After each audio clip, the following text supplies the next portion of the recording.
మనం శరణాగతులం. నిరీక్షణను చేపట్టడానికి శరణుజొచ్చాము.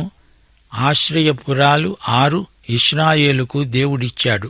సంఖ్యాకాండం 35 అధ్యాయం, ద్వితీయోపదేశకాండం 19 అధ్యాయం, యెహోషువ 20, 21 అధ్యాయాలలో ఈ ఆశ్రయపురాలు పేర్కొనబడ్డాయి.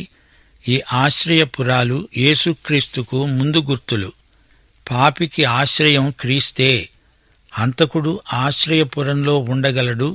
అతని విషయం న్యాయాధిపతి తీర్పు చెప్పే వరకు అతనికి ఈ ఆశ్రయపురాలలో క్షేమము, భద్రత. లోకంలో ప్రతి మనిషి పాపే. అతని మీద మరణశిక్ష నిలిచి ఉంది. క్రీస్తు శిలువపై పాపికి ప్రత్యామ్నాయంగా మరణశిక్ష తానే భరించాడు.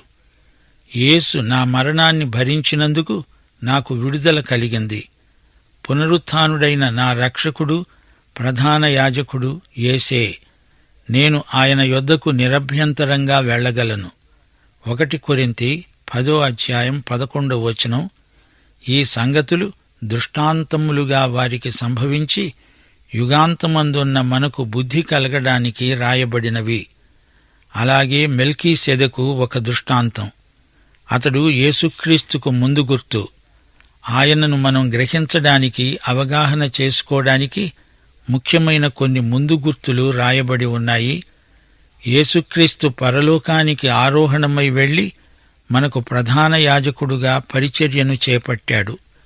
తెరదాటి అతి పరిశుద్ధ స్థలంలోకి వెళ్ళాడు. హెబ్రీ పత్రిక 8 అధ్యాయం 5 వచనం, పరలోకానికి ఇక్కడి గుడారము ఛాయారూపకమైనది. యేసు ప్రభువు తన స్వరక్తముతో మన ప్రధాన యాజకుడుగా పరలోకపు గర్భగుడిలో తెరదాటి లోపలికి వెళ్ళాడు. అక్కడ తండ్రి అయిన దేవుని కుడిపార్శ్వమందు కూర్చున్నాడు. అహరోనుకు యేసుకు ఉన్న వ్యత్యాసమిదే. అహరోను ప్రధాన యాజకుడుగా ఎన్నడూ కూర్చొని ఉండలేదు. గాని మన యేసు అనే మహాప్రధాన యాజకుడు కూర్చున్నాడు. ఇహలోకమందు అతి పరిశుద్ధ స్థలంలో కూర్చునే పీఠం లేదు. గాని పరలోకంలో యేసు విమోచన క్రియ ముగించినందున కూర్చున్నాడు. ఆయన మనకంటే ముందుగా మన పక్షాన ప్రవేశించాడు. గనుక ఆయన ఏర్పరచిన మార్గమున మనము కూడా వెళ్లగలం.